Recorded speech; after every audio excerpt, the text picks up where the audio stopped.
रामराम मंडळी, आज बेत होता चिकन करीचा। तेल गरम करून घेतलं, गरम मसाला टाकला, लाल मिरची मसाला टाकला, धना पावडर टाकला आणि मस्त तेलामध्ये परतून घेतले। त्यानंतर मी वाटण टाकलं।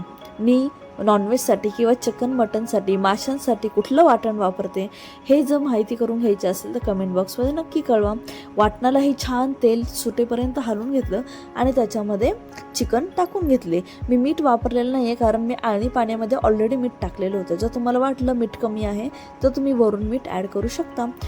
आणि चिकनचे पीस टाकल्यानंतर इतके हळूहळू हलवून घ्यायचे जेणेकरून त्याचे तुकडे पडणार नाही कारण ते ऑलरेडी शिजलेलं असतं। मग आळणी पाणी ॲड केलं आणि जेवढं पाहिजे तेवढं तुम्हाला घट्ट पातळ करून घ्यायची, छान खळखळ उकळी येऊन द्यायची आणि मस्तपैकी त्याच्यावर कोथिंबिरीने गार्निश करून घ्यायचं आणि परत उकळी येऊन द्यायची आणि बारीक गॅसवर ठेवायचं। बघा किती छान तरी आली आहे। कशी वाटली कमेंट बॉक्समध्ये नक्की सांगा।